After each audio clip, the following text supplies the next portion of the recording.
Coming to you live from deep within a muddy, radioactive wasteland, we are the survivors of the social justice zombie apocalypse. The few, the brave, the bitchy, once more wading into battle against the zombie herds with Rantzerker 55. Zombie apocalypse. Oh The few, shit, just the brave, the bitchy. Oh fuck. Oh, all right. damn, Alison. Almost. You're a freaking noob, dude. Okay, no. I was gonna say Quizarch Hatterach, or say hello to your reptilian shitlords. How's that? I didn't fuck it up that bad. I haven't watched the entire thing. I only watched the little snippet that you sent me. They do sound like oddly serene. Serene, yeah. It was an interesting experience watching that. Yeah, no, I can't see what they have in store. Okay, so before we get stuck in, I just wanted to do an announcement. I'm aiming to make our next production funding goal by the end of May. It's actually a pretty tall order, since it's an increase of $300 per episode by the end of May, but I now have quite a few people relying on me to shill, so I am going to shill like I have never shilled before. So I got to convince 300 of our nearly 30,000 listeners to give $1 for 6 episodes, or 60 of you to give $5 for 6 episodes, or I've got to convince 6 of you to give $50 for 6 episodes. But I'm going to try to do it. And I need your help. If you're listening now and you're able to give but you're not ready to, please ask yourself why. Why am I not supporting a show I give my time on a regular basis to make sure it's able to continue? Ask yourself why and send the answers to topic@badgerpod.com. I need to know, because I've again got people relying on me, and I need to know if there's any changes that I can make to get us there to that goal faster. And if you're not going to support, then just give us the time to tell us why. And if you're supporting, thank you. If we make our goal of $1,250 an episode by the end of May, we've got a very special reward in store for our supporters.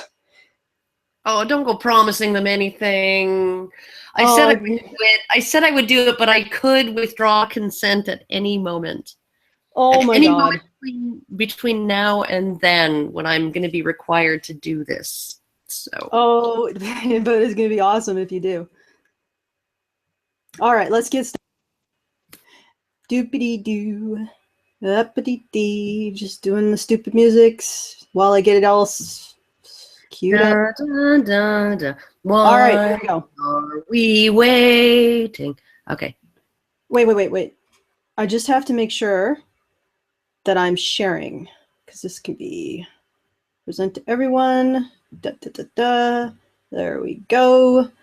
Right. Expanded. All right, are we ready?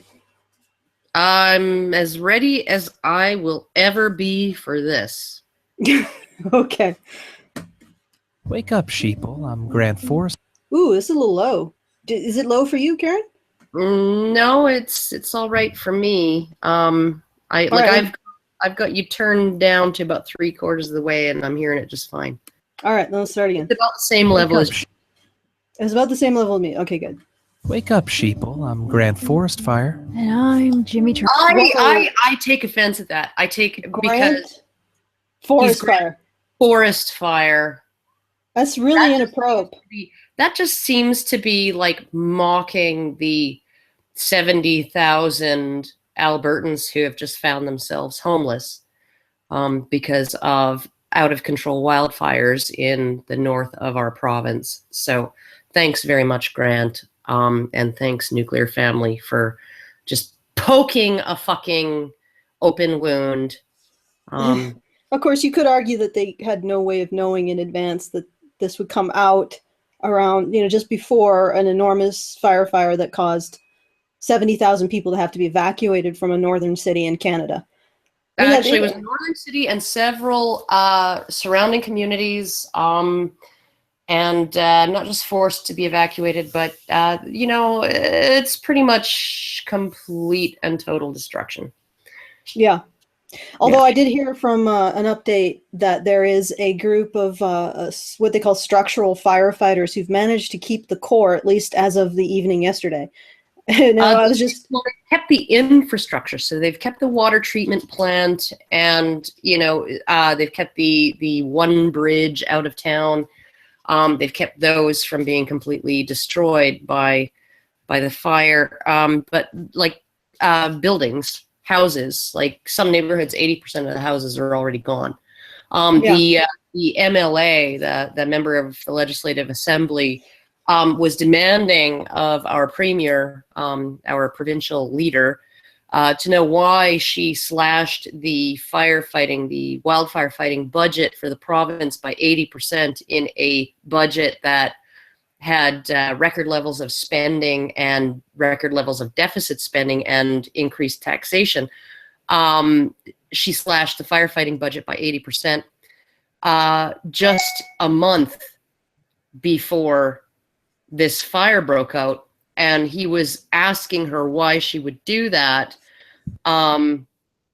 hours before his own home was consumed. He was the MLA for Fort McMurray, and she accused him of fear-mongering and grandstanding.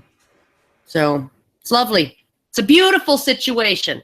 What has she paid for? What has she increased spending on? Like, she hired 2,000 new bureaucrats. She's increased health funding. She's increased social spending. She's increased budgets for women's shelters. She's increased pretty much everything that you would expect the most socialist party in Canada to increase.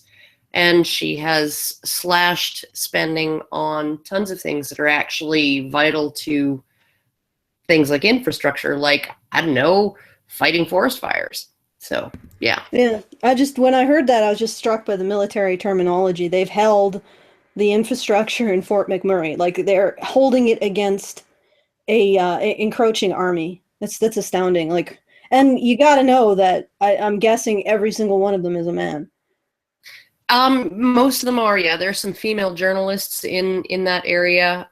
They've been trying to keep the airport from burning, so that if and when all of these people who are there as part of the emergency response team and part of the sort of the reporting on it, when they all have to be evacuated, there will actually be a way for them to get out, because there's not necessarily going to be a way on the road. There are literally and I would suggest anybody go and look at some of the video footage and some of the photos. You literally had families, cars full of families driving down the highway trying to evacuate with, 100 feet tall flames, right? On either side of the road, on either side of the highway. And this is not a big highway. This is not a 3 lanes in each direction, I-5 type of highway. No, it's literally 1 lane in each direction. And these cars are essentially, 10 feet away from an inferno on either side and just trying to make it through, and hoping that a burning tree doesn't fall right in front of their car, in bumper to bumper traffic where there's no visibility because of the smoke. So, I mean, it was literally, it really, the pictures look like they were shot in hell. And so far, to my knowledge, no serious injuries, no deaths. But there were some close calls. There was a woman in tears on the radio just this morning, saying, what the hell were they thinking having school in session today? My son was taken out of school on a school bus and evacuated from our town, which is not Fort McMurray, but close by, 1 hour before his school burned down. Well, all I can say from this is that a lot of those people have probably been saved by the actions of the firefighters fighting this, so people can get out at the risk of their own lives. All the first responders, they had cops in there all day yesterday. They sent out the evacuation order, and then they had police and first responders and other emergency workers going door to door in a city of 60,000 to make sure that nobody had been left behind. Nobody was stranded. Nobody was bedridden and unable to help themselves, right?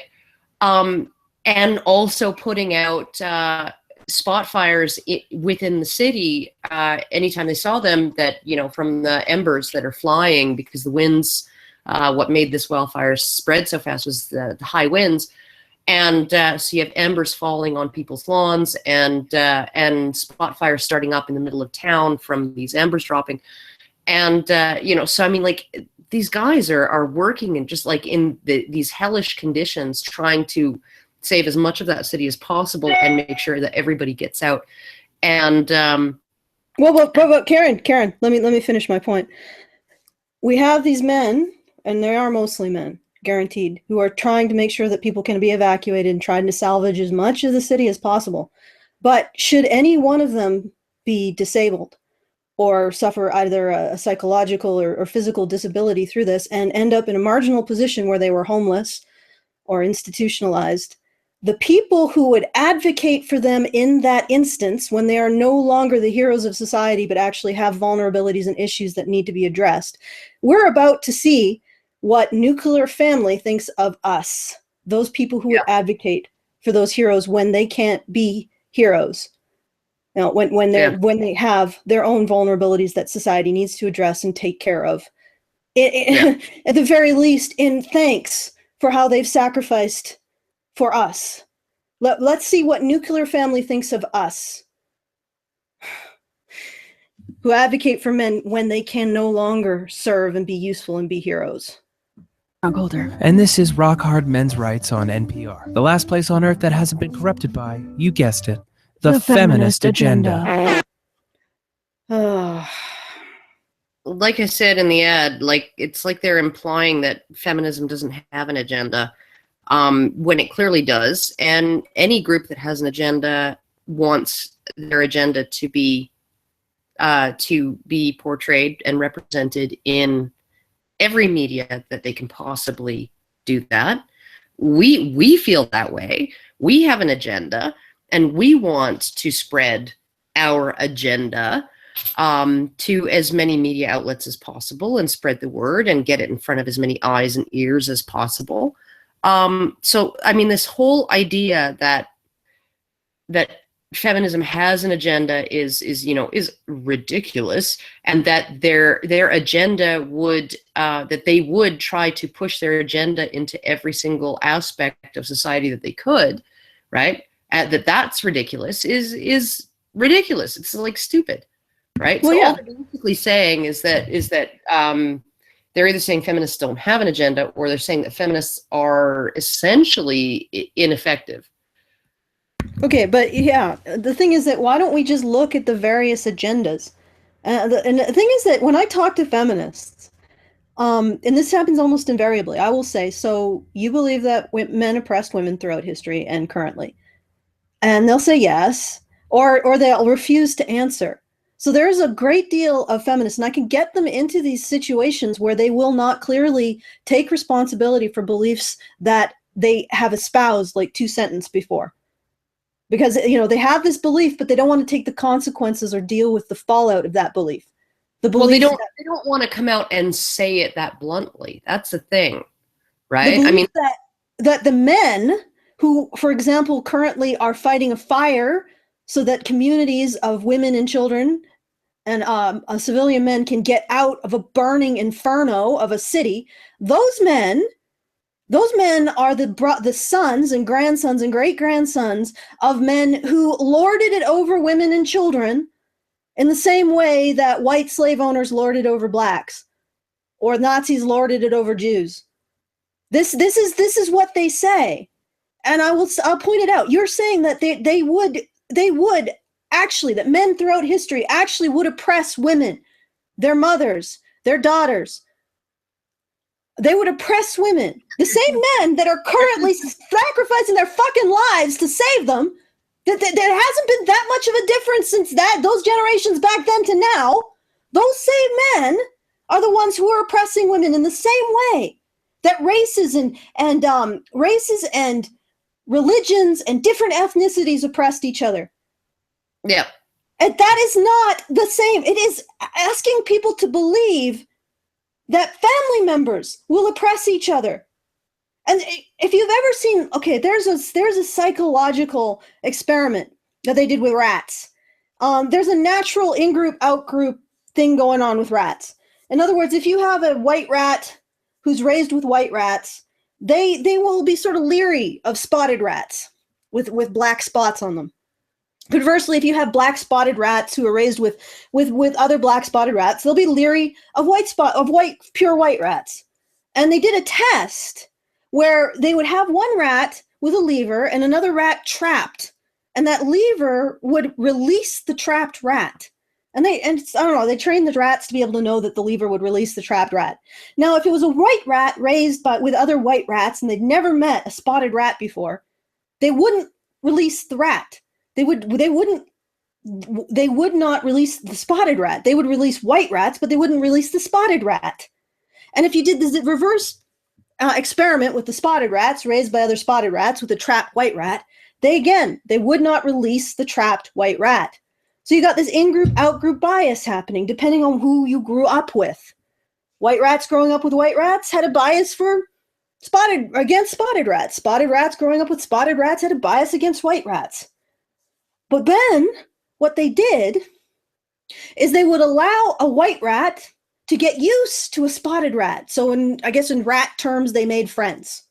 And guess what happened? When a white rat was put in a position to free a spotted rat after it had become accustomed to that spotted rat, it did. If a white rat was raised with spotted rats, guess what it did? It would release the spotted rat whenever it saw that it was in confinement. What they are saying is that a basic psychological principle of acclimatization to another group doesn't apply when it comes to men. Men don't have the morality of rats, essentially. Well, you knew they were thinking it, right? And when I point this out to feminists and I say, after I go through my extensive explanation of why saying that men oppress women is disgusting throughout history, let's just go past illogical. It is disgusting for precisely what I just explained. Men grew up with women, just like that white rat grew up with spotted rats.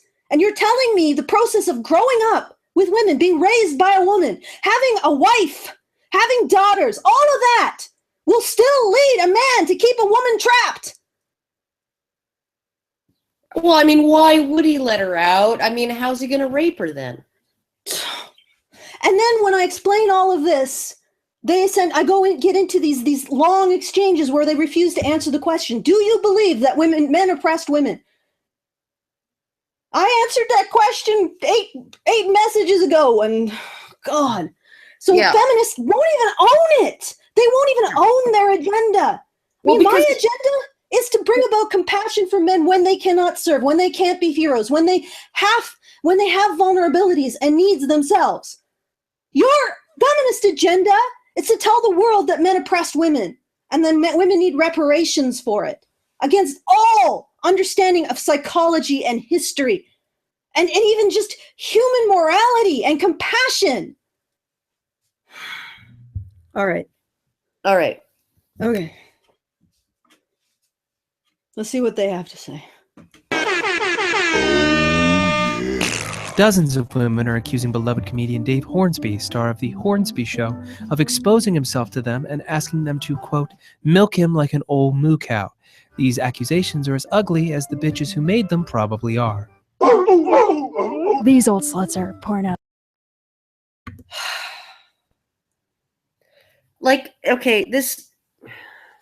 There is rhetoric among anti-feminists. I mean, I think it was Rush Limbaugh who famously said that feminism is a way for unattractive women to get into the mainstream. And,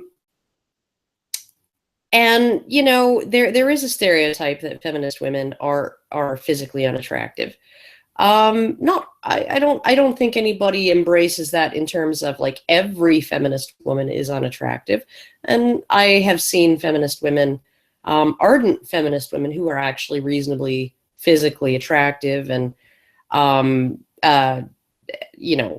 but I mean, MRAs are not necessarily feminists, anti-feminists, and MRAs are also not necessarily like Rush Limbaugh. Rush Limbaugh is not an MRA. He's not. He's just an anti-feminist. Like MRAs. There's a Venn diagram. There's some overlap between MRAs and anti-feminists, right? But that doesn't mean that, like, so essentially they're not talking about MRAs. They're talking about anti-feminists, and not even all anti-feminists. Okay, well, if you look at feminism as having two, like, supposedly advocating for equality, although they say they advocate for equality and they judge what equality is, which is sort of, if you think about it, it's a really sweet position to be in there. But they advocate for equality, but they also advocate this idea that women suffer from inequality. And they advocated in the 70s, things were changed. Well, they advocated in the early 900s, things were changed. Women still suffer from inequality. They advocated in the 70s, things were changed. Women still suffer from inequality. And now we have, who is it? Germaine Greer? No, it's not. Is Gloria Steinem saying that women are more oppressed than ever? Yeah, more oppressed than ever because of the changes that feminism brought. Yeah, right? So it's like a career. It's a never-ending carousel of and it seems like that equality is never going to be achieved. And it's ironic that that's the situation that a group that not only says they advocate for equality, but also get to define what equality is, got into. I mean, it's very convenient. So we have the feminism that says it's about equality, and we have the feminism that presumes that women are always suffering from inequality. And if you disagree, you're a misogynist. Women are always victims of society, and you disagree, you're a misogynist. They're always victims of men. If you disagree, you're a misogynist. So you got those two things. Now, there are some people who would agree with feminism on the level of, there are anti-feminists who believe that we should pursue equality. There are anti-feminists who believe we should pursue equity within the grounds of what is possible, within biological constraints. There are people who agree with the idea that equality or equity is a good thing, but are also anti-feminist because they don't agree that women don't have equality, or they don't agree with the idea that you can just continually say, the premise and the conclusion are wrapped up in one. Women do not have equality, and because they don't have inequality, they're unequal. The internal solipsism, they disagree with that, and they disagree with the fact that feminists will not allow any criticism, will not allow any external review over their presumption that women are unequal. But Alison, they're the experts. It's like allowing a road crew to define, to not just fix roads, but define what a fixed road looks like. No, even if it has potholes. Those are not potholes. Those are misogyny. You shouldn't look at our potholes because that's misogyny. Yeah, well, no, I mean, like, fuck. You want everything? You want everything right now? No. This road's perfectly fine. And you're paying me $80 an hour to say so. So there you go. So it's good. Yeah, it's fine. Doesn't require more work. All right. The woodwork trying to ruin a powerful man. I'll bet you anything, Grant, that Susan B. Anthony is flicking her bean real hard in hell right now. Well, only if the comedian who's being destroyed is black. Yeah, that's what I said in the ad. Because Susan B. Anthony was a tremendous racist. Yeah, and I think she had kind of one of those titillating obsessions with black male sexuality, like, it's so rough and dangerous and terrifying and exciting. Sort of like Susan Brown Miller. Yeah, kind of a little. Lynch apologist who essentially tied Emmett Till in some sort of conspiracy with the men who lynched him over owning the white woman's sexuality as property. No, Emmett Till deserved being lynched because him whistling at her, right? Established her as his property. Yeah, it meant that he owned her as property. And then the men who lynched Emmett Till, well, they were establishing their ownership of her as their property. So, yeah. So all of that violence came out of women being property, because God knows. Whatever. Let's continue. They obviously just want attention that they're not getting, Jimmy, because they won't do anal, / won't do threesomes, / won't take my calls anymore because they're stuck up, Melissa. These women were clearly asking for it. Literally, I'm pretty sure they asked him to take. Did they actually ask him? This is an imaginary scenario. Okay, but the thing is, if it's literally true that they asked him, I could totally get like a whole drunken group of women screaming at a comedian, "Take it off! Take it off! Take it off!" Yeah, no. And the idea that like women with sexual hangups don't or that women with mental problems, and here's the thing, it's not necessarily women with sexual hangups, because there's plenty of women with sexual hangups who don't engage in any kind of, frivolous accusations against men or whatever, right? But there are women who are mentally disturbed, right? Who also sometimes have these sort of really deep conflicts regarding sex, because when you're mentally disturbed, you're, like when you have borderline personality disorder or histrionic personality disorder, or any of one of these things that actually disproportionately affect women, often you're reading intentionality into situations where it doesn't exist. Sort of somebody steps on your toe and you take offense because obviously they meant to do that and it was an intentional slight. And things like that. So you sort of have this like highly overactive imagination going on that's sort of applying intentionality into situations where it maybe doesn't apply. And that leads to all kinds of sort of paranoid, I hesitate to call them delusions, but paranoid sort of tendencies, right? As far as when men look at you, a man is staring off into the middle distance on the bus trying to think of like what he's going to tell his mother as an excuse to get out of going to dinner. And she thinks, oh my God, he's going to rape me, right? Because the middle distance just happens to be somewhere near where she is, right? And so, I mean, like, there are women who are prone to acting out in extremely irrational ways, right? And those women are also prone to seeing other people doing things to them that those other people aren't necessarily intentionally doing, right? And we're not even talking about a huge proportion of the female population, right? So, I mean, like,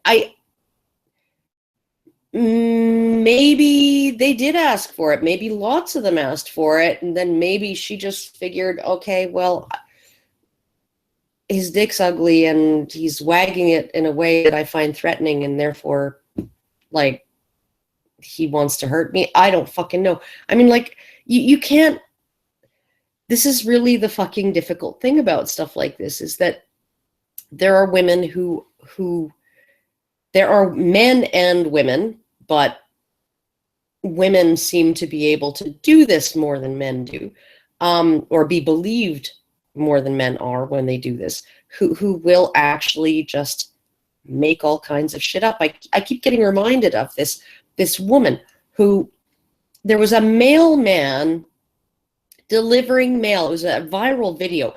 Mailman delivering mail in his little cart, right? And she went up to him and she videotaped him on her cell phone, and she kept on accusing him of stalking her and all kinds of shit. And she put it up online as proof that this mailman delivering the mail every day in her neighborhood was stalking her and wanted to rape her. Wow. Yeah. Oops. Okay, let's do the next 20 seconds, and I know exactly where I stopped off. So, oops. All right, here we go. To take down his pants, and when he said no, they got real mad. Why would they do that, Grant? I know why they would do that. Why don't you tell them why they would do that? Oh, I'll tell you.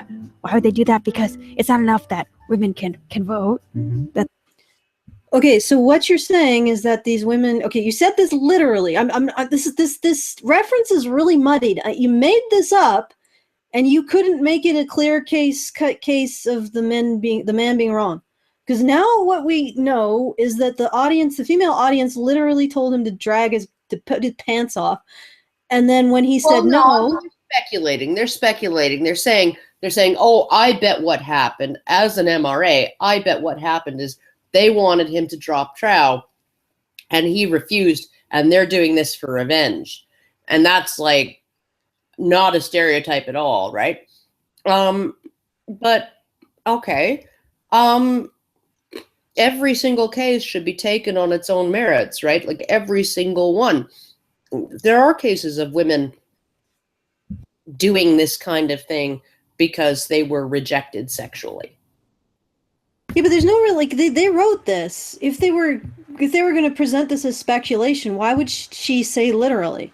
Yeah, but this is an MRA. They're portraying an MRA saying that these women claim that he exposed themselves to them, but as an MRA, I'm saying here's what actually happened, right?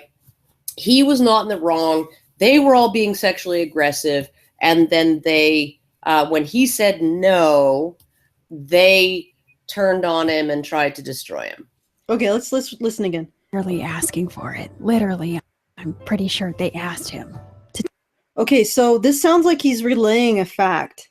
Now, if they wanted to make this an opinion that he had, or she, or whatever, I guess this is a trans man, maybe? No. That literally, I'm sure.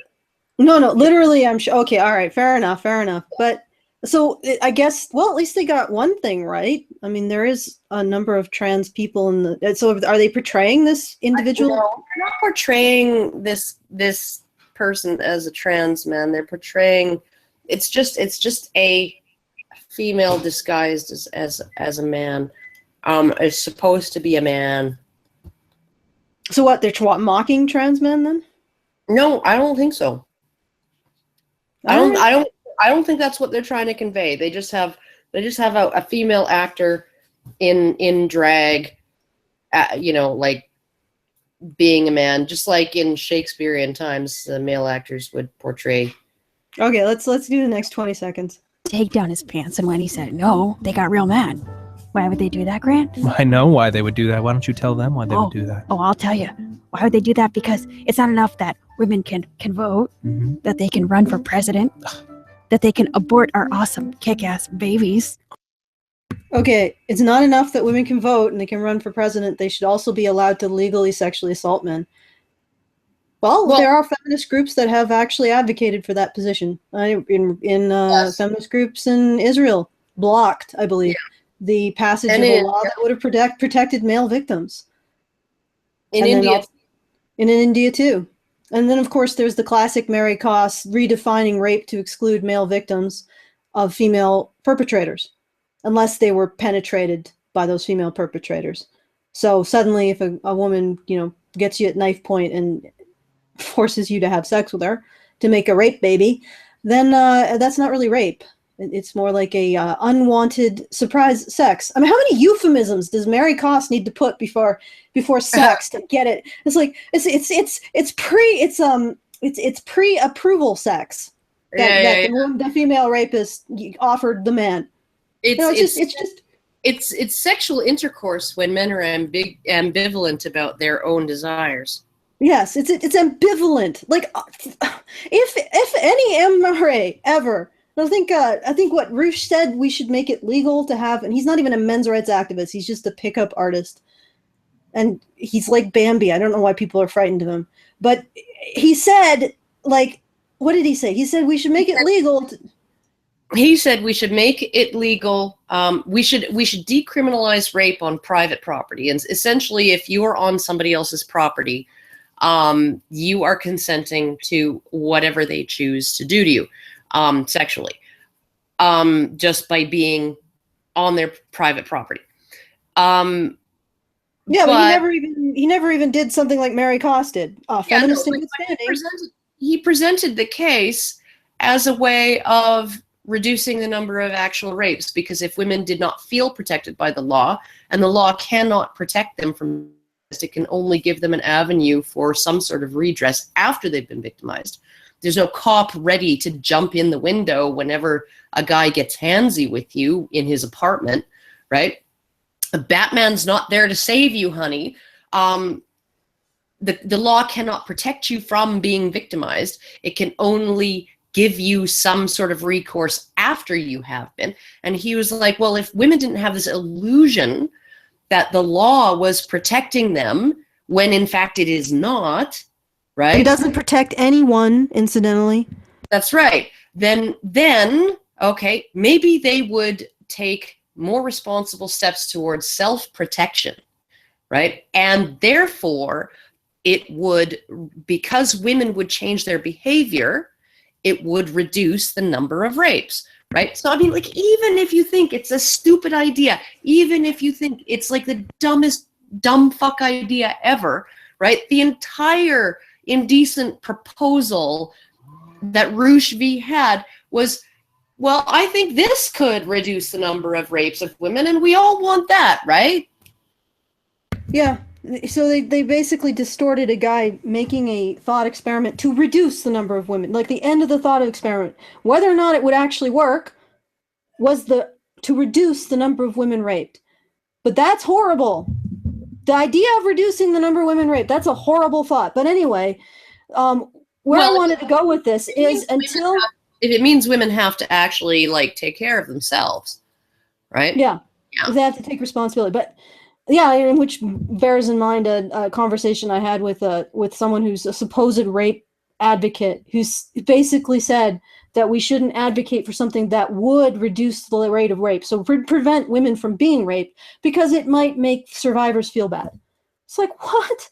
So obviously making survivors feel bad is worse than women being raped. You are a fucking weird advocate. I'll just leave it there. But here's the thing. Until they find a men's rights activist who has tried in government statistics to categorically exclude women from rape, like categorically, rape does not apply to women. Doesn't apply to female victims of male rapists who are penetrating them. Until they find a feminist activist who have tried to block the recognition that rape is a crime when it happens to women, not question the due process during rape trials, but actually block the passage or try to get repealed laws, actually, and not just as a thought experiment, go and lobby government to repeal laws, making it legal, and win. And win. When you find men's rights activists who have done that, we'll give you a point. Because that is what feminists have done to men. And I'm not sure, do you understand that's where the anti-feminism from men's rights activism comes from? Because of that. And I'm pretty sure if there were men's rights activists who did that to women, blocked or repealed laws that protected them from rape, period, in other words, made it legal for them to be raped, not question due process in rape crimes, and men's rights activists who went to the government and lobbied a government statistical a group that gathers statistics on rape to exclude female victims categorically from those statistics, female victims of male rapists from those statistics. If you found a men's rights activist who did that, you would get a point. And I think you would understand, or you would point to that and say, this is why feminists are anti-men's rights activists. And you would actually have a really, really solid point. You'd have a really solid point. But that's exactly why I am anti-feminist. Yeah. All right. Awesome kick-ass babies. Women always want more. Okay. Now, if the table... I'm sorry. But abortion is not, it's not a settled issue, at least in the minds of 99% of people. Well, not 99, but the majority of people. The issue is not settled to their satisfaction. Even people who are pro-choice in the US are unhappy with certain things about abortion rights. They want certain restrictions placed on it. So yeah, no, I'm sorry. And a lot of those people, in fact, at least half of those people are women. This is not a men's rights issue. The only men's rights issue that could even be tied to abortion, right, is the notion of reproductive rights and the right to refuse consent to the obligations of parenthood, right? There's no men's rights manifesto out there. Men and boys in the UK, that political party in the UK, a voice for men. Like, none of these men's rights organizations say men should be able to veto a woman's right to abort their child. None. All right, let's do the next. Wow, it's really low viewership today. I wonder if somebody else has a stream currently. All right, let's go. Sorry? Who knows? I do not know. Tables were turned, Jimmy, and say it was us accusing Dana Hornsby of exposing her large labial lips and flapping them in our direction, there would be no news stories about it. Why? Because the media always takes the side of women. Always. Well, the media certainly doesn't really accept the idea that men can be not just like subject to visual, sexual harassment like this, but if any kind of physical. Like, it's a joke. Yeah, yeah, pretty much. Like, and honestly, like, even if you look at in the CDC, right, there's a category in the CDC's NISVS. There's a category of sexual violence called non-contact unwanted sexual experiences. And this is one of the ones that, for men responding that, yes, they have had these, the majority of the perpetrators are male, even though the criteria don't necessarily exclude female perpetrators, right? But when you actually look at when you actually look at things like women flashing their boobs in a nightclub, lifting up their skirt, things like that, they're not coming into physical like, very, very few men would consider that to like feel threatening.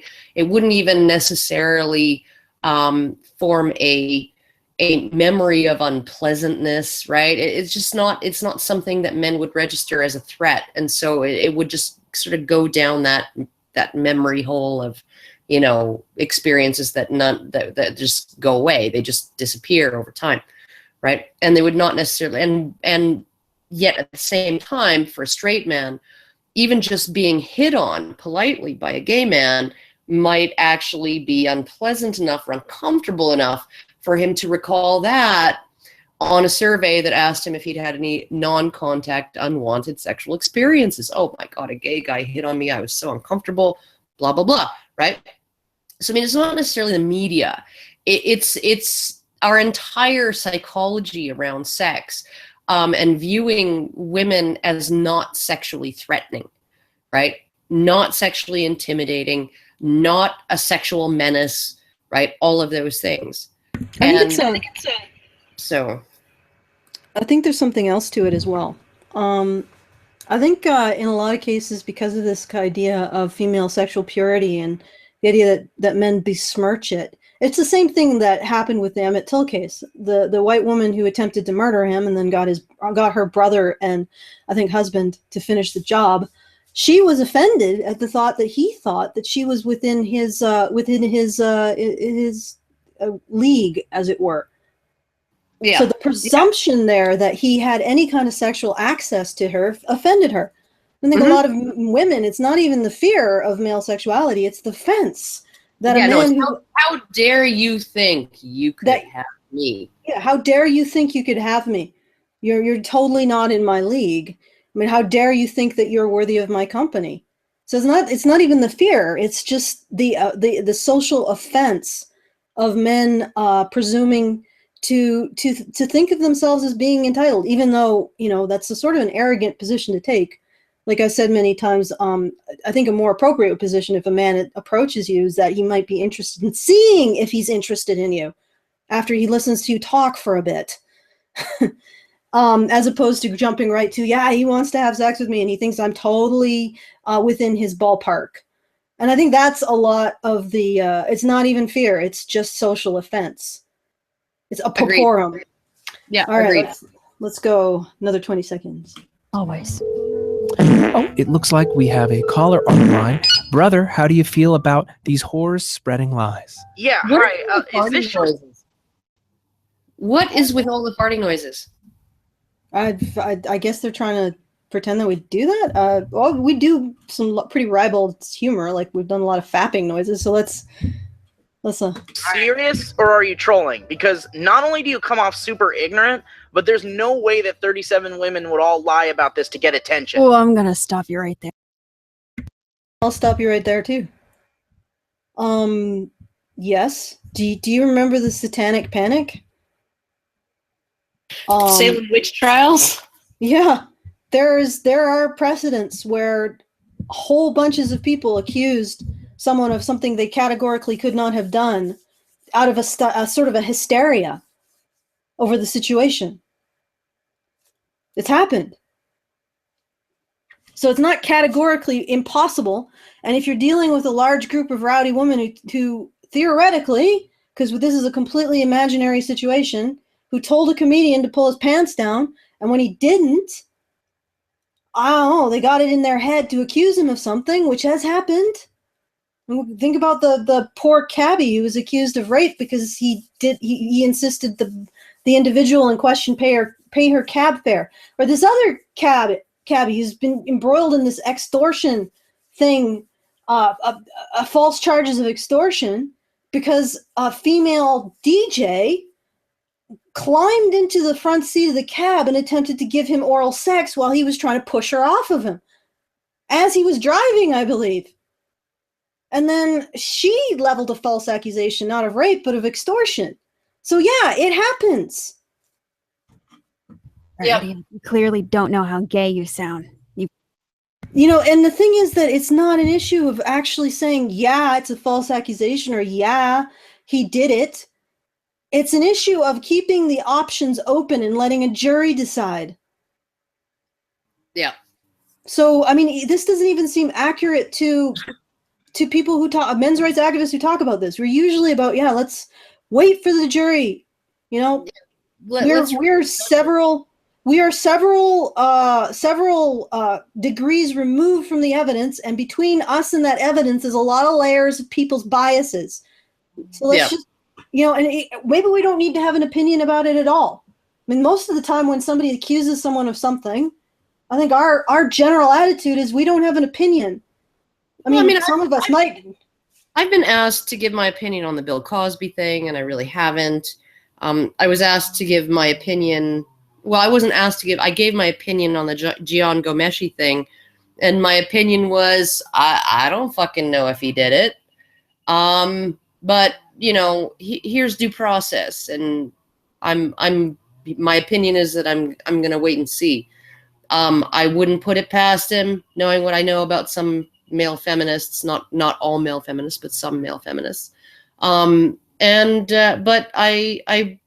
I'm not prepared to condemn him on the basis of like even multiple women coming out in media anonymously with claims that are completely unsubstantiated. Like I'm not prepared to do that. And I defend his right to remain innocent until proven guilty.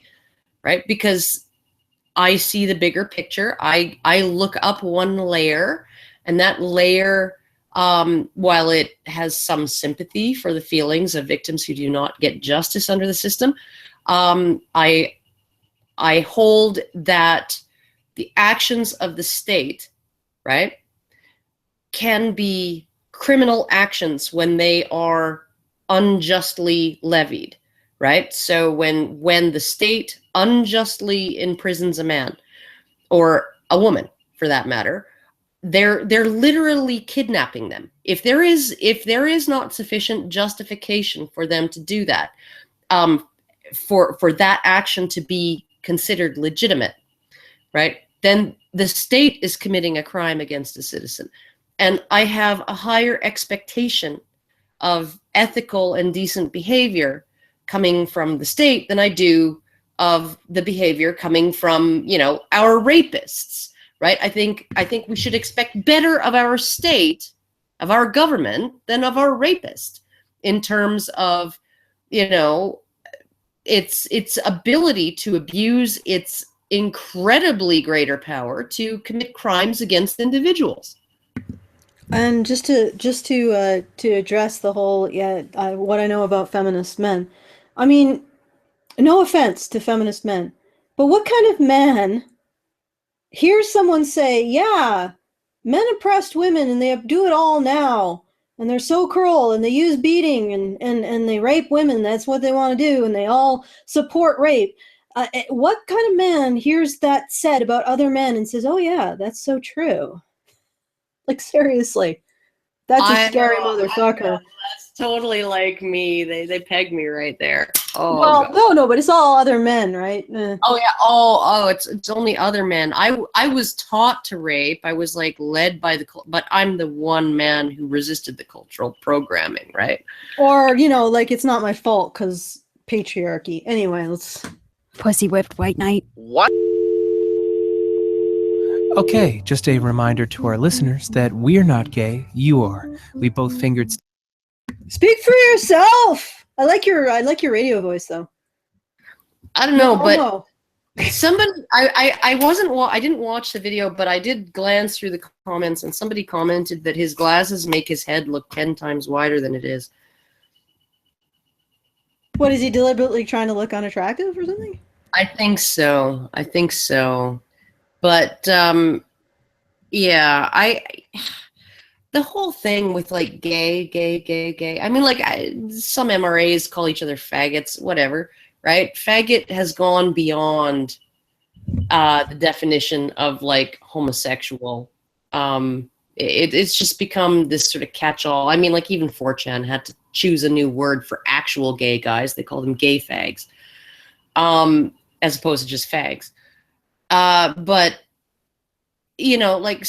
but essentially what's happening is a lot of these prerogatives have been just watered down to the point where they no longer apply to the groups that they originally applied to.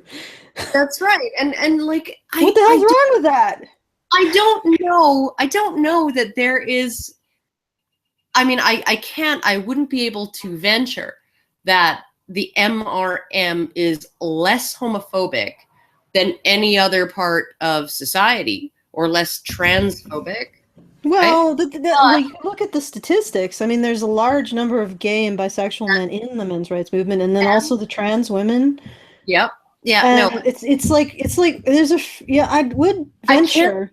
I wouldn't venture to say that we're less homophobic or transphobic, but I don't think that there's any evidence that we're more or particularly homophobic or transphobic. I don't think that there's like a streak of homophobia running through the men's rights community. Maybe the sort of the weird pickup artisty community, right? Like the Rooshes. But even the Red Pill subreddit, which is like really fucking sort of traditionalisty and biologically deterministic and all kinds of things like that. Even they have, like they like Jack Donovan. They like all kind, like if you're smart, if you're telling them things that make sense and you're gay, so what? All right. Daisy Gretchen College. Yes, I'm going to move back because Karen's cavern is echoing. That's horrible. That's my We vagina. both fingered Stacy. Jesus Christ, don't explain the joke. Oh, that's adorable. You're not gay. You are. We both fingered Stacy Gretchen College, and that means that we are not gay. Okay, next caller. Hi there, my name is Oh, did you finger them at the same time? No, what he's saying is he's actually gotten to third base, right? So he's like essentially a man in his late 20s or early 30s, and he has actually fingered a woman. And so it's essentially just virgin shaming. Yeah, okay, I see what you mean. Oh, Yeah. geez, virgin shaming. Wow. Oh, soft and they had to finger. They both fingered the same woman. So obviously she was a slut with no standards. So they're slut shaming too. God damn it. Oh, well, at least it's equal opportunity. Everybody they're fucking with everyone. All right, let's go. Jane, and I just want to say that Dave Hornsby is the funniest ever. I love you, Dave. Finally, a woman who doesn't have Lena Dunham's fist way up her baby chute. Yes, talking about people being sexually abused by Lena Dunham, very edgy. It's just where you should be going. Yeah. Oh wait, we're not supposed to listen and believe. Oh wait, well, Lena Dunham implicated herself. But we're still not supposed to listen and believe. No, we're not supposed to listen and believe her when she actually talks about grooming her little sister sexually, like a pedophile would. But we are supposed to listen and believe when she says that Barry, the conservative on campus, totally raped her. I totally think I was raped. Barry the conservative. Yes, Barry, the conservative on her campus, who I don't know. Is he like Smokey the Bear? He just like wanders around and says, "Vote conservative." Oh man, Only you can save us from forest fires. Oh, it all comes together beautifully, Karen. It just came together beautifully. She's the conservative. She described him as a member of the campus Republicans. Okay. All right.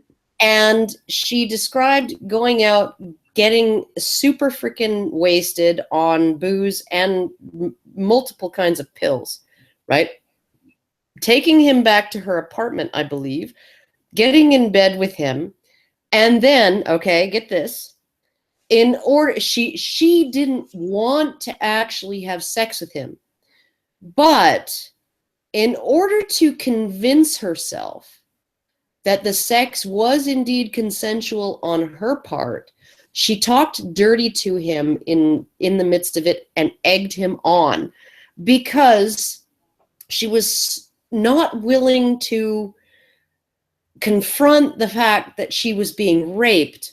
So she tried to convince herself that she was consenting by telling him, fuck me harder, oh yeah, like that. Oh my God, oh Barry, oh fuck. You're not being raped. Fuck. Lena, okay. Despite your the next morning she described herself as having been raped by Barry. Okay, Lena, let's get back to the concept of Miarez. If he has no clue that he's taking you against your will, you're not actually being raped. Mens rea, yes. Whatever, however you pronounce that. I'm terrible at pronouncing shit. Mens rea is the guilty mind. And Barry, if this happened, you obviously were incapable of formulating a guilty intent to commit the act of which you were accused.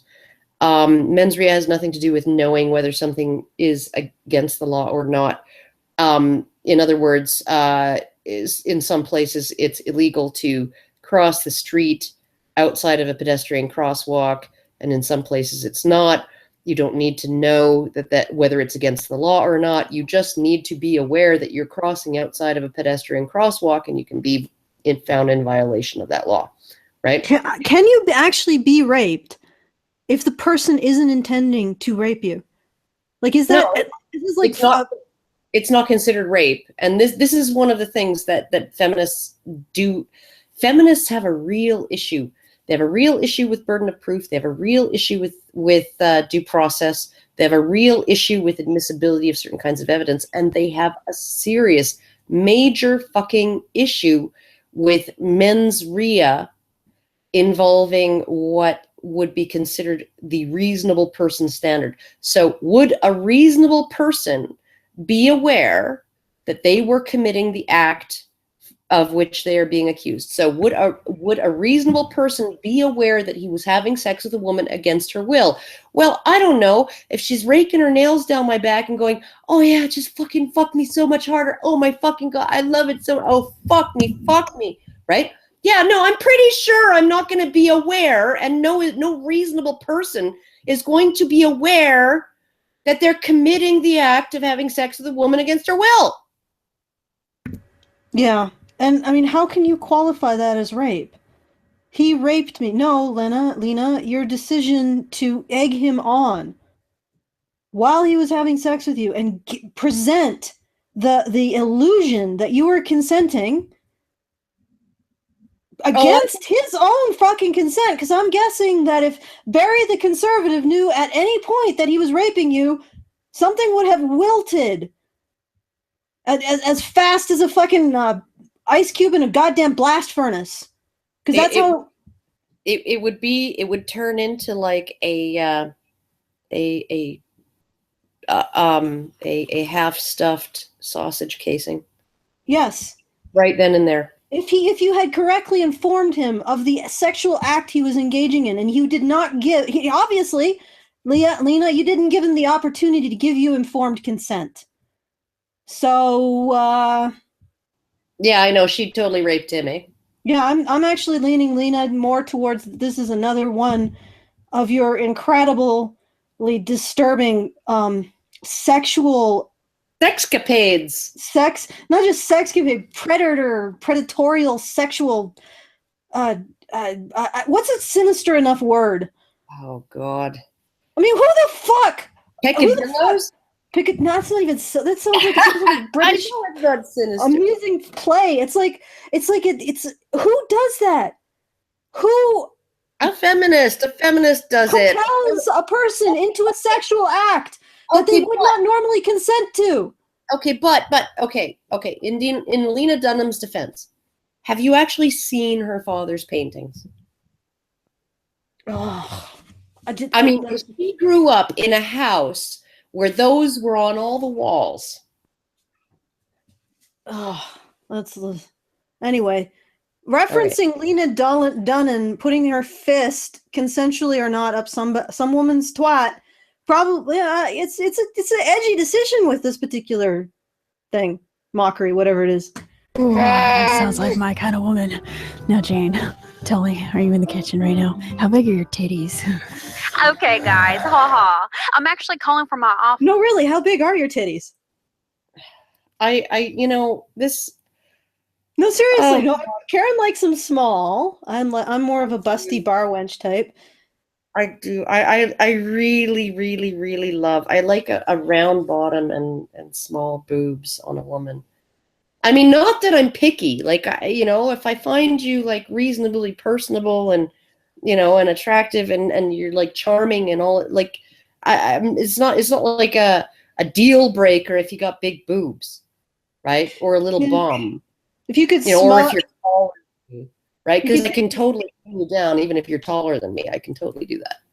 I mean, if you scrub the fake facial hair and the smug off of this particular individual woman, actually, I can't even tell. I don't know. No, I don't. Whatever. But I just she's slender. That's what I'm saying. But it's just ridiculous. It's just absolutely ridiculous. This whole, oh, are you in the kitchen? How big are your titties? Oh. I'm hoping my husband's in the kitchen right now. Tacos. Yeah, nobody's in the kitchen right now except for whatever's growing on the dishes that haven't been done in days. Yeah. Okay, let's keep going. My husband does all the cooking in our home. I was wondering. Okay. Oh, it sounds like I called in with a fake Southern accent. Yeah, and then they just hung up on her because they're like, "Oh, we don't want to hear that." This is really meta because essentially they're mocking us, Karen, I think. So we just hung up on you. Just hung up on me, maybe. Well, no. I get. Well, like my boyfriend doesn't do any of the fucking cooking, right? Yeah. And that's by my choice because he literally has eaten a boiled chicken before. Boiled, huh? Yeah, Like, boiled. not in a soup context. No. I asked him, "Oh, what kind of seasonings did you put in the water?" And he's like, "Seasonings? Oh my god. I just threw it in the pot of water, and then when it looked done, You realize that what you'll end up with is like water flavored chicken. Yeah. So I mean, like this. So yeah, no, he's not cooking. That's not happening. On the other hand, there is a certain amount of female stereotypical behavior that he engages in, like angsting about social issues and needing to talk things through and needing to just talk about the problem without necessarily wanting it to be solved. And this is difficult for me because I am more masculine in those ways. And I just like, just fucking solve the problem. Here's the solution. Just do it. Stop talking. But yeah, no. So I mean, like, but yeah, no. Your husband cooks. Mine doesn't. Yeah.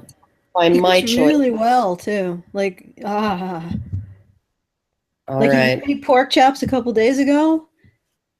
I was like, fuck, these are good pork chops. You know, I'd rather be eating my husband's pork chops than dealing with these individuals. There you go. Take of that what you will. Hey, that feminazi is everything that's wrong with America. Just a reminder, everyone, the Meninist movement is not about putting women down. It's about reminding them that they were down all along. Huh? First of all, Meninist is a joke. Please stop using it like it's like, why are you satirizing a joke? Yeah, no, it's like the Meninist hashtag exists to satirize feminists.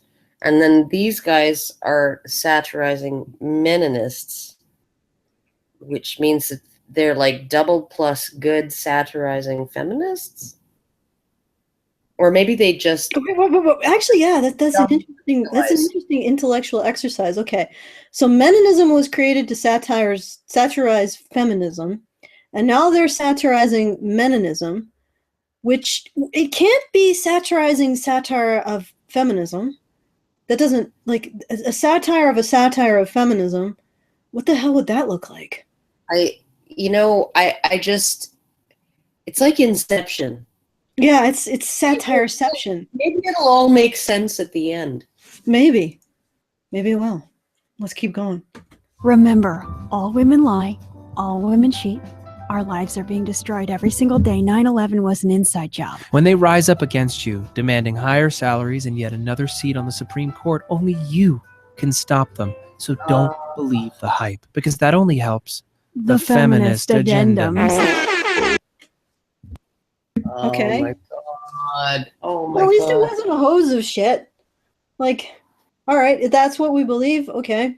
Yeah, actually, it's like the door knockers riddle. Remember that? Which one of us is lying, Karen? Because women lie. But I'm telling you, Karen is lying. And then you have to say that I'm lying. Yeah, no. That doesn't, no, but the statement that all women lie, okay, doesn't mean that a woman is incapable of telling the truth. It just means that, because they didn't say all women lie all the time about everything. They just said all women lie.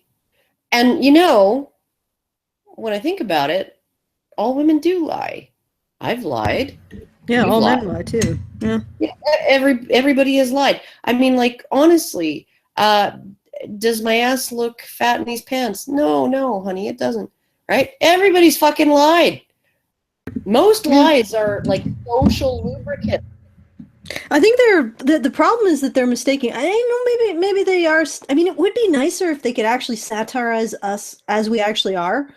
But maybe they're saying things because it seems like there's no separation between men. Women can lie and do, and all women lie. Well, and there's just no difference between all women lie and all women lie about everything all the time. Yeah, it's like the portion of the brain that recognizes that women are human beings, thus capable of succumbing to human frailties, seems to have been removed. And I'm wondering what that says about these people, that they go right from women are human beings lie, and if the government and the state facilitates those lies, you will see more of them. They go from that, and that would be true of men too.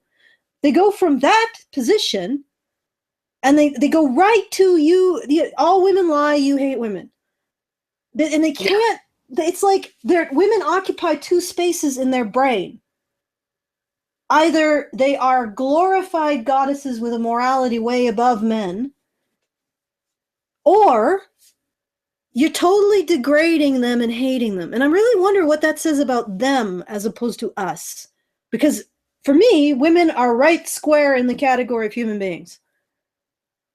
For these people, if you say women are human beings and human beings have human frailties, you obviously hate women. That sort of suggests that if these individuals recognize that women were human beings with human frailties, they would hate them. If women aren't functioning to model this divine goddess shit, these two individuals would hate them and regard them as being completely degraded and beneath any kind of human compassion. And respect. And respect. No. Women are just human beings. Guys, I thought that you were mocking us as a men's rights podcast, but here you have the most misogynist attitude towards women I've ever heard of. Yeah. Either they're goddesses or you hate them. Yeah. Either they're absolutely perfect or you hate them. And you insist on seeing them that way, as opposed to being unable to understand that women are human beings and still be okay with women. Still be like, yeah, some women I like, some women I don't like. Some women have shitty actions, some have good actions. They're human beings. Let's move on. Yeah. Well, I was actually talking with Stardust briefly today, and he mentioned something about, there's a lot of MGTOW who's sort of, you're one of the Karen is one of the few anti-feminists that we respect type thing, right? And I was just like, no, that's not. Well, I mean, I suppose I'm one of the few female anti-feminists, that has any kind of profile that actually engages in this, that they like and respect or whatever, right? But that doesn't mean that I'm the only female that they respect. I mean, like, there is a difference between, like you can respect somebody for acknowledging their own limitations. You can expect somebody for acknowledging that they don't know everything. You can respect somebody for speaking with authority on the things that they do know about and saying, well, I don't know about that, this other thing. I think that even MGTOW have the capacity to respect women as individuals. It's just that it's just there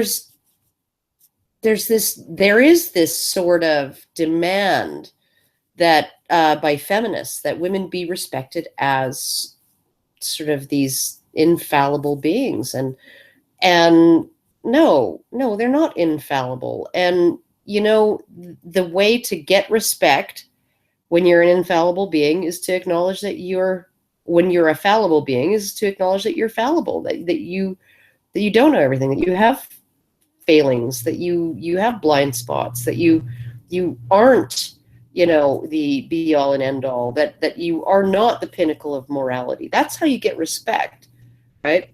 From other individuals. So I don't understand, like, what are they trying to accomplish here?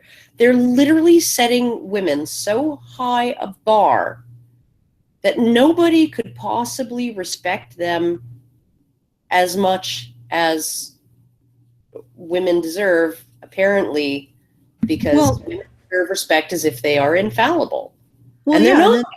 And then the reality, and then they're in a fight with reality, because women, regardless of how much you think that respecting women because they would never lie about rape, well, that's false. That's completely false. There's a reality here that you are denying.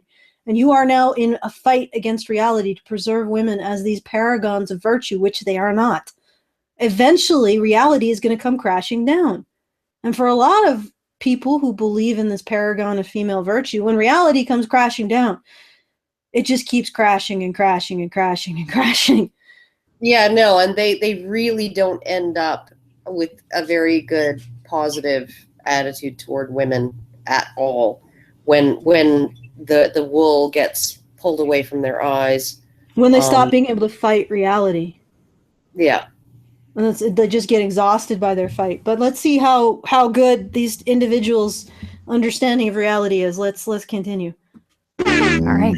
We'll be right back after word from our sponsors, GoDaddy, Carl's Jr., Donald Trump 2016. Oh, and also every vape company.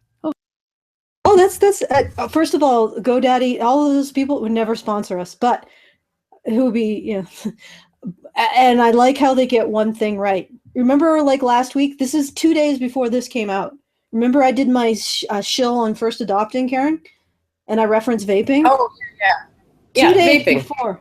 2 days before that podcast. 2 days after this I referenced vaping 2 days before they put this podcast out.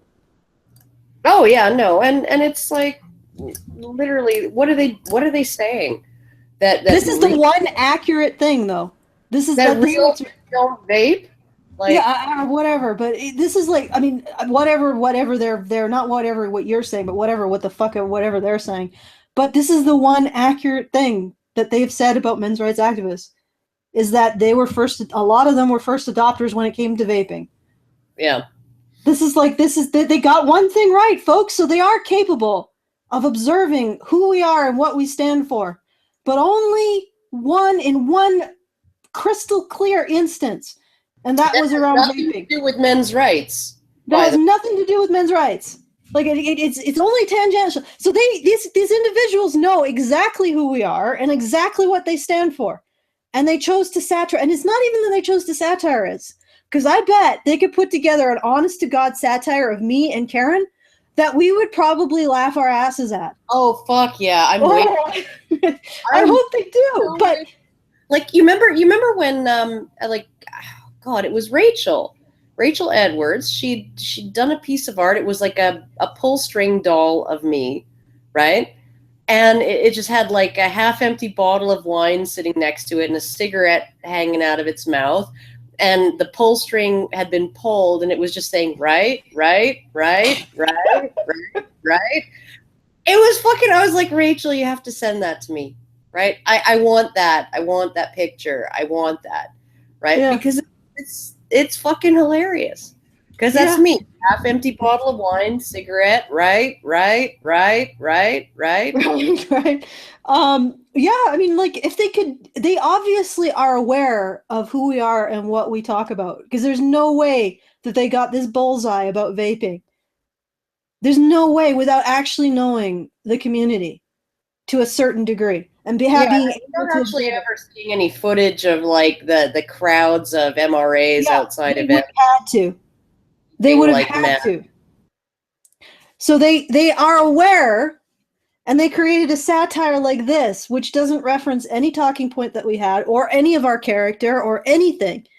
It just references some, I don't know what the hell. I guess it's like I guess the closest would be Red Pill Reddit, maybe. Yeah. I don't even know. I don't even think it accurately satirizes them. And maybe the whole vaping thing is just a maybe it's not a men's rights. Maybe it's not their knowledge of the men's rights community. Maybe it's their knowledge of, sort of that neck-beardy, zit-faced, kind of nerdy, but thinks they're edgy, kind of like maybe they're just using vaping as something to, like real men don't vape. Real men would smoke cigarettes.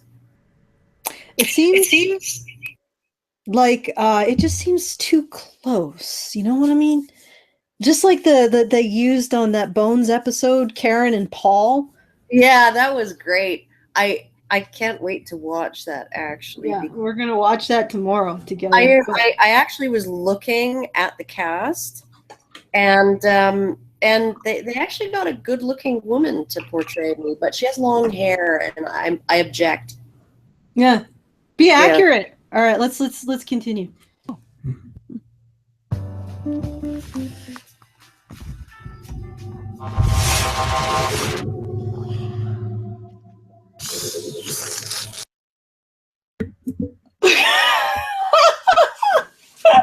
Finally, after 150 years of gender war, we have found a way to sow discord between the males and the females by actually convincing the men that a gender war has been going on for 150 years. Not the Declaration of Sentiments. Not the Declaration of Sentiments. And yeah, and actually it's been 165 years. Almost 170 years since 60 years since the Declaration, 70 years since the Declaration of Sentiments. And men are only now starting to actually go, you know, that kind of stings, ladies. Could you just stop doing that?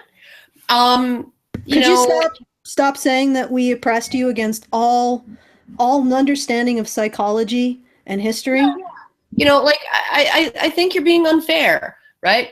This is what's sowing discord, right? Is the fact that men, after 100 and almost 170 years of gender war, right, since 1848, right, they are now saying, you know, ladies, it's kind of enough. And not all men. Plenty of men not saying that. Plenty of men are like, woo, go girls, right? But there's a group of men out there and women who are saying, ladies, it's enough, right? I mean, like literally they are looking at the metaphorical Western man lying on the sidewalk on his side, curled into the fetal position with his arms over his face, right? Covered in bruises, right? With a stiletto heel, right? Just embedded in his kidney, right? And they're just saying, ladies, haven't you had enough? Like, just, it's enough. Yeah, like the rhetoric is now eerily reminiscent of stuff coming out of the Jim Crow South and Nazi Germany towards Jews and black people. And the Rwandan media just prior to genocide, yeah. And if you look at the war propaganda posters, the shit that you're spewing, like okay, sorry, too much hyperbole. I apologize. This is not. I mean, even though that this is titled the Rantzerker, I realize that all of you do not like it when I scream and I engage in hyperbole. So let's not use hyperbole. All right. So the lovely propaganda being put out. No, is lovely hyperbole? Is that sarcasm? Okay. The propaganda. No, oops, sorry, propaganda.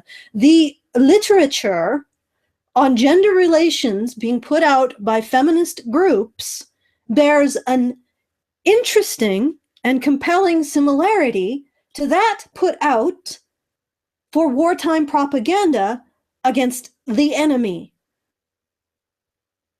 So we now have all over the West what is essentially wartime propaganda targeting men.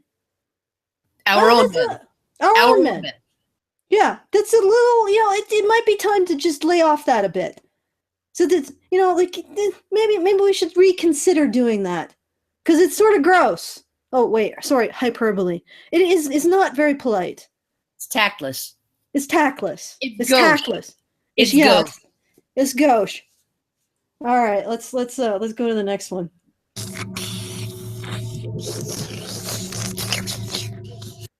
Soon we shall claim the planet from the humans. What the fuck's going on with his forehead? Well, I don't know. Like, I'm wondering, why are his scales drawn Squares? on like a grid? Yeah, it's almost like he got like a, you're right. Grid's hard to do. Well, I probably just drew it on like that. I don't know. I've done makeup artistry in the past for Halloween stuff, and I could. You can make a better effort than that. All right, yeah, but they're probably just doing it bad because it's funny or something, maybe. And why didn't they do like green bald caps? Because then they'd look even more lizard-like. They're reptiles. Why would they have hair? Yeah, understand your freaking your or not anatomy, but understand your phylums. Yeah, and kingdoms, understand your conspiracy theories too, because and they're gonna claim the planet from the humans by what? How? Now I'm just trying to remember the rhyme from biology. Kings eat something on fine green sofas. King Edward cried out for goodness sake, or okay. King Philip cried out for goodness sake. King Philip. So the phylum, I think it is the phylum, or is it the kingdom? No, it's not the kingdom because Animalia is kingdom. So phylum, I think it's a phylum. Yeah, know your phylums, damn it. Know them. But what I want to say is, okay, so they're saying that this gender war that was started by MRAs, okay, not by the Declaration of Sentiments. Started by them being able to hoodwink men into thinking that there's a gender war, and hoodwinking them into essentially launching. So basically, they're saying that men are the aggressors in this. That they're doing a false flag campaign, right, to convince men to react to a perceived action on the part of feminism, a perceived hostility on the part of feminism. So feminism has not engaged in any hostility toward men, but this lizard operation covert thingy, okay, has tricked some men into thinking that feminists are hostile toward men, and men are launching a counter-offensive, and this is the initial act of the actual gender war and the destruction of the planet, or the takeover of the planet, is what they're hoping to gain from this, distracting these men from their actual responsibility of protecting the planet. It's a divide and conquer tactic, so that men will look at women as their enemy, or feminists as their enemy, rather than the lizard people. Okay, yeah, I think that's probably some sort of adequate plot. I would like to point out that feminists have been issuing rhetoric eerily similar to that of cultures at war, but directed at men since the very beginning. Yes. Saying things like they oppress us, that's right out of war propaganda. Oh, yeah. No, they hate us, right out of war propaganda. They're privileged over us, and all of their privilege is unearned and undeserved, right? So right out of war propaganda. The privilege of child custody, right? That was just because penis. It had nothing to do with the fact that the father was 100% financially responsible for the well-being and support of his children, right? So then feminists went in and they tinkered with the law, and they fixed it so that women got default custody and men still got stuck with the bill. And that was fair because it's equal. It's 50-50, right? Yeah. You know, the woman gets the kids, the man gets the bill. They're both getting something, right? Mm. Yeah.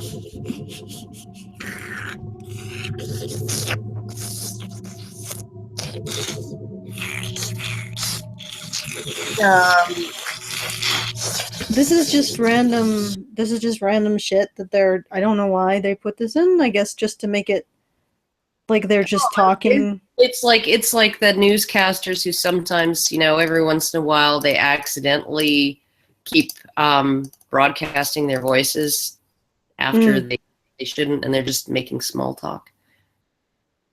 I think that's what it is. Probably.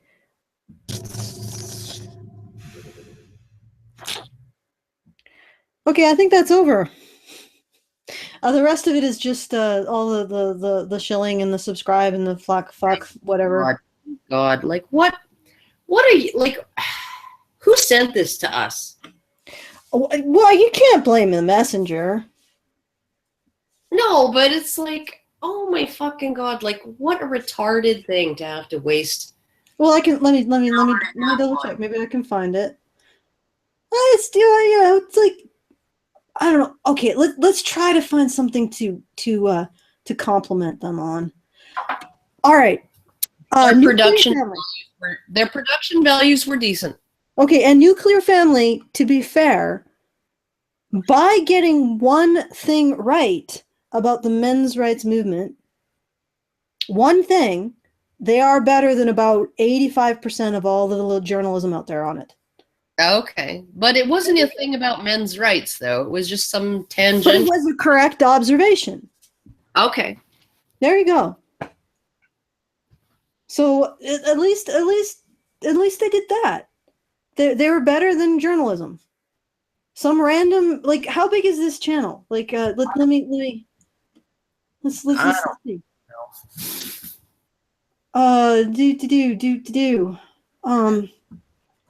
This channel is it's Wake up, like sheeple. almost 500,000, or it's over 250,000.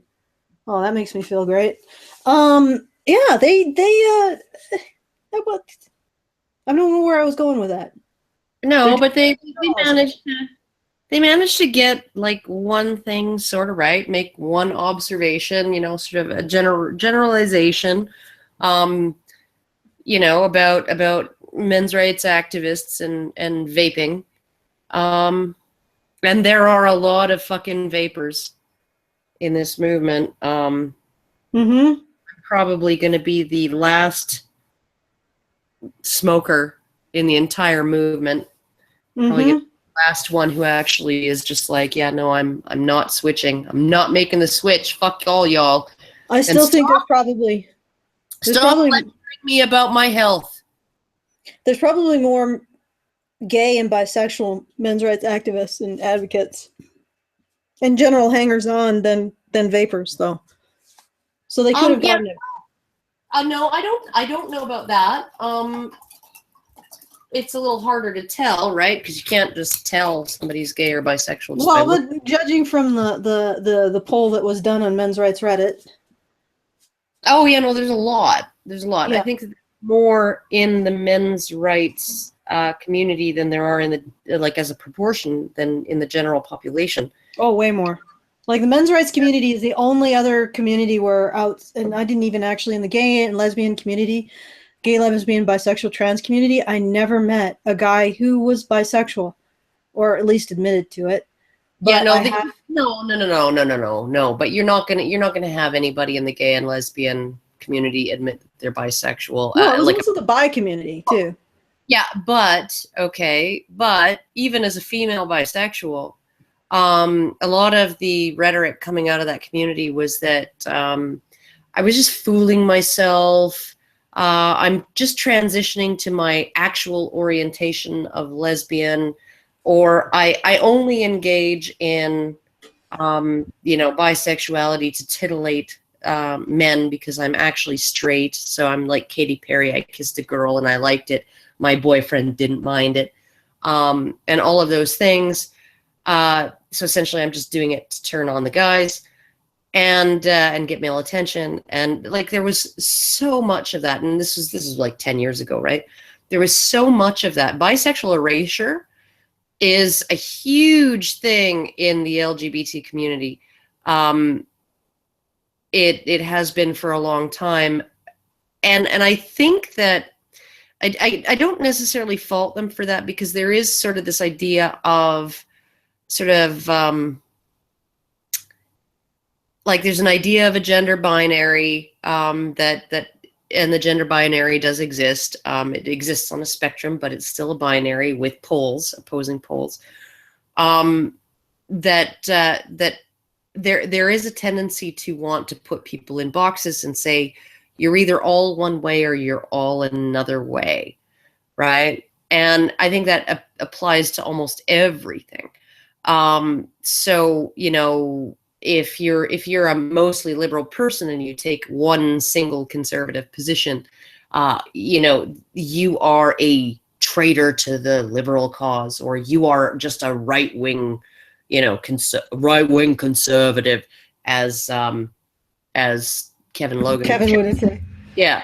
So I mean, like, there is this tendency, as all or nothing tendency in a lot of communities, in a lot of contexts, right? So it's not like I'm saying that the LGBT community is like particularly bad for this. I don't think that they are, right? But that sort of middle ground of 6 of one, half a dozen of the other, centrist, switch hitter, swing both ways, whatever you want to call it, right? Depending on the mood or depending on the situation.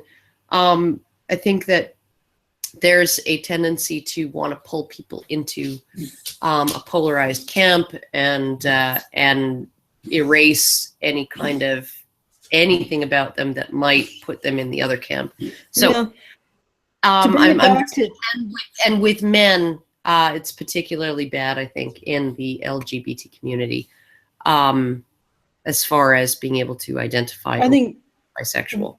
There's some overlap with what we talk about too, because it seems like a lot of people say that men's rights activists are the opposite of feminists, so we can just ignore them, which is unfortunate.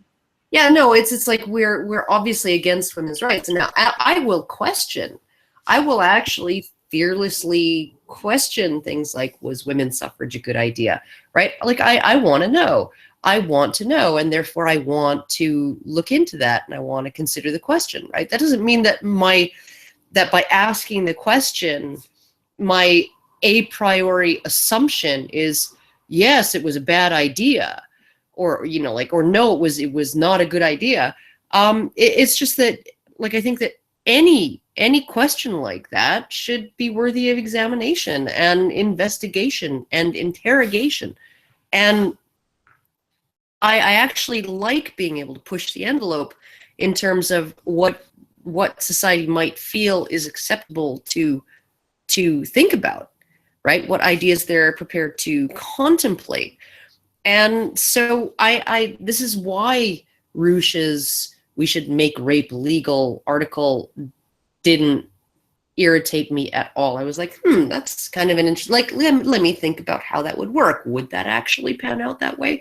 Like I literally just asked myself, okay, would it work? Right? I didn't ask whether it was moral. I didn't make a judgment on the idea as being bad or good or horrible or atrocious or misogynistic or anything like that. I just asked, okay, would this actually work? Would it reduce the number of rapes? Like, okay, so, and I think that that's a position that people have a real reluctance to accept, that somebody has no opinion on something. It really is like taking sides, making a judgment when 37 women come out and accuse some famous guy of sexually assaulting them or whatever, sexually victimizing them. Well, it's like you have to take an opinion, and you can't acknowledge that you don't have complete understanding. And usually the opinion you have to take is of some authority that the individual in question agrees with. And it's like, no, I'm just going to recognize that I have limitations of knowledge here and just be happy with that. Yeah, I'm not even happy, but just feel content. Like, I don't fucking know. And it's not even my business to know. Yeah. As a citizen, it's my business to maintain, I personally believe, to maintain innocent before proven guilty. It's my business to maintain that. It's the accusation. It is the lawyer for the plaintiff. The what is that called? Prosecutor. The prosecutor's job. It's the prosecutor's job to determine guilt, not mine. So I'm just going to be remaining here in any specific case in the position of, I don't know. I don't think it's my job. It's not my job to know. It's not my job to form some sort of fucking digital hate mob towards defendants or even judge accusers. Like, I mean, we can speculate, sure. But at the end of the day, we don't know. I mean, even the jury doesn't really know. Nobody knows. All we know is that we can maintain rule of law, which benefits all of us. Due process benefits all of us. We can look at it in that terms. How can we make sure that the system runs in a way that's just and equitable? And we can talk about it in larger terms, in statistical terms, and how it deals with groups of people. But specific cases, no, it's like, the Heisenberg's uncertainty principle. You can either know the speed or the position. In instances, it's just not. You just can't know. And I prefer a radical unknowing, a radical agnosticism. And maybe I'm an asshole for that. Whatever. Yeah, no, I don't like, I just, you know, I think that what makes us not maybe the men's rights movement, because there is adherence to, I mean, there is adherence to certain ideas, and even in the face of evidence that might be exculpatory, there's a resistance to looking at that evidence, and oftentimes that evidence is highly problematic, as the feminists would say. That there are problems with certain studies, and particularly advocacy research on the part of feminists, and there's sort of an immediate assumption that that any study that a feminist puts out is just going to be wrong, right? And I think that that's something that is a potential problem, right? That people who haven't even looked at the study will essentially say, well, it's obviously wrong, right? But at the same time, it's just like the whole idea of questioning feminist theory, the whole idea of interrogating it properly, right? And like doing what Dawn Dutton did, right? Which was to literally read dozens and dozens of feminist papers, peer-reviewed feminist papers, finding them to be riddled with errors, and every single error that he found occurred in the direction of supporting feminist doctrine, right? It's specifically supporting female victimhood. Yes, female victimhood and male perpetration, and the causes of this, female victimhood and male perpetration being patriarchy, right? And, like nobody actually seems to want to look at the fact that, like we can go on and on about how feminists are liars, right? And they are, right? But sometimes oftentimes I'm of the opinion that it's not us that they're lying to, it's not the public that they're lying to, it's themselves, right? And it's their freaking lizard brain, literally their lizard brain fooling them. Yeah, well, I remember I got into an exchange on Twitter with a feminist, and I always do this periodically because I need to know that I'm able to actually argue my points with rigor. And I realized that she was demanding citations for my speech on why do we enculturate women to fear, and when we don't know if these fears are realistic. Why would we compel women to be afraid of things that aren't necessarily true? And that's horrible. It's a fucking horrible thing to do. And she said, well, where are your citations? And for a while there, I was like, oh my goodness, I gotta find some. And then I realized I'm not giving research. I'm giving anecdotes to illustrate a commonly observable phenomenon that we use women's fear to motivate people. That's just it's an observation.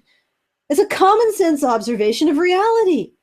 And I was just illustrating it. So I eventually said, that these are not, I can cite these things, or at least I can put you through the evidence that these are honest to God examples of this very easily observed phenomenon. But these are not supposed to be research citations. These are anecdotes. You have to tell me that you actually disagree with the idea that women's fear is used to motivate people to do things. And she eventually we degraded into, I showed her a review of some research, and she said, oh, the people who wrote the review said that this research was wrong because reasons. And I'm like, do you know the difference between people opining on research and actual research? And then we got into it back. What got me too, right? Like, because I had somebody on, it was somebody in the men's rights Reddit, right? Because there are a lot of people who are in the MRM or involved or interested in it, who believe in this sort of social constructionist thing, and the idea of the blank slate and the noble savage and all of this stuff, right? And I've cited Steven Pinker a fair bit in my day. And this guy linked me to this huge, it was like a massive paper, right? That he claimed debunked all of Steven Pinker's research on sort of tribal cultures and how, the risk of dying violently prior to the agricultural age, and how our risks of dying violently have drastically decreased. Your risk of dying by violence committed by another human being right now in the West is like astronomically lower than it was, 100,000 years ago, or 50,000 years ago, or 30,000 years ago, or even in some places today that still sort of engage in that tribal hunter-gatherer lifestyle. And so essentially, like, we're safer than we've ever been, and there is no such thing as a noble savage. There is no such thing as the state and society and culture, and so the broader civilization being the progenitor of violence and conflict. It's really not. It actually acts as a buffer for that, and it has over time drastically decreased the risk of any given person dying from violence. This paper that he sent me to, it just provided alternative explanations for all of the mass graves of people in these tribal societies, where their where they had an arrowhead embedded in their hip bone, or their skull smashed in, or whatever. Oh, he can't be sure that this was an actual tribal conflict and not just intragroup murder, right? Not just murder between tribe members. He can't say for sure that it was warfare, and for sure that it was intertribal conflict.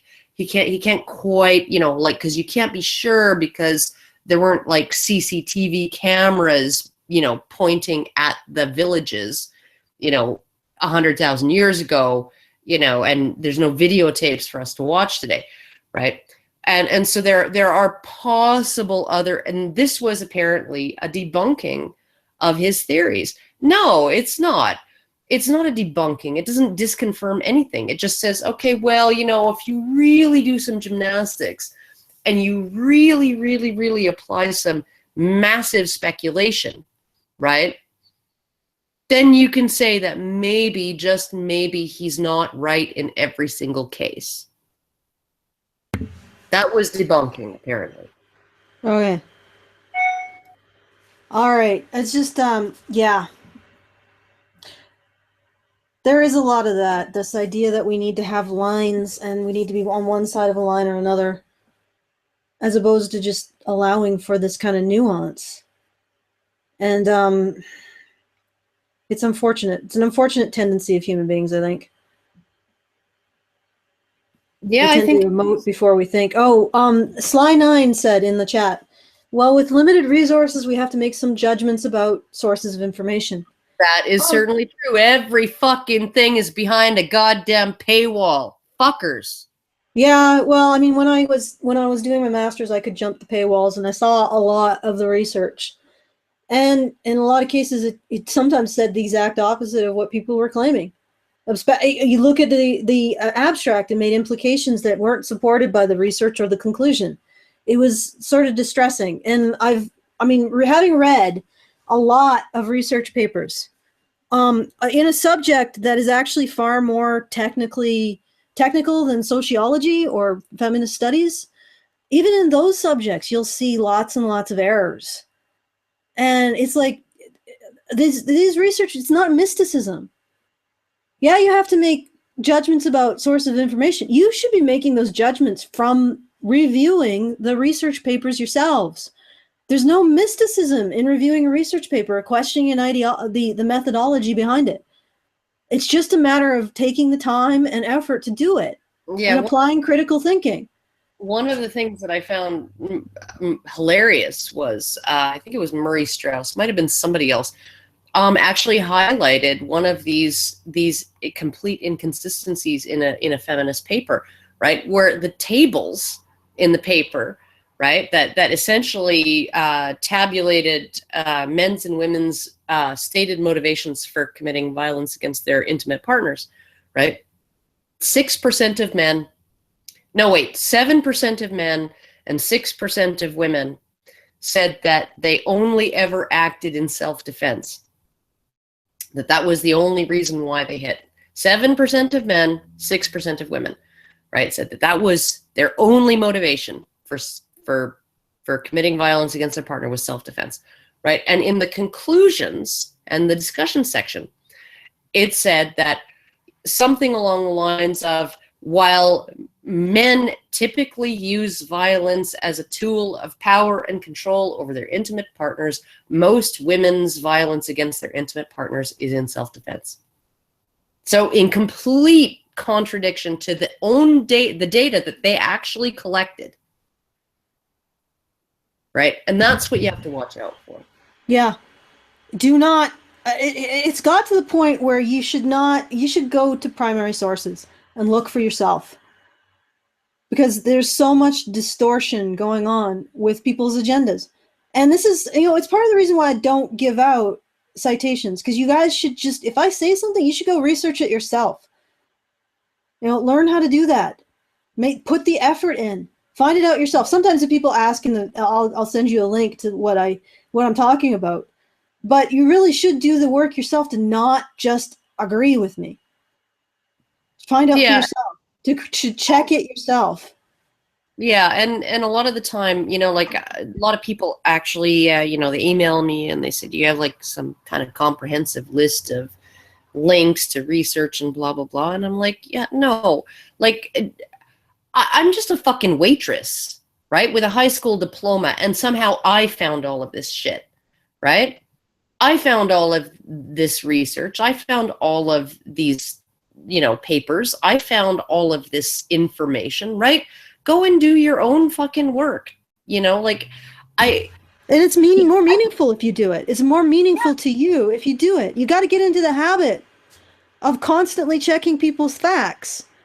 And you might as well get in the habit with us, because usually our facts are in order. So you can have the satisfaction or the dissatisfaction of finding that we're right. Because we usually are. And yes, I'm also very lazy. That's why I don't usually give citations as well. Well, I mean, and then you have the odd person. Like I had one person on the comment. I did a video unpacking one of the comments on my Gian Gomeshi video. And somebody was like, that research about the 43% of college-aged men having been, the victims of unwanted, coerced, or forcible sexual experiences, right? The definitions were just so lax, like as to what constituted coercion and what constituted force and what constituted this and that and the other.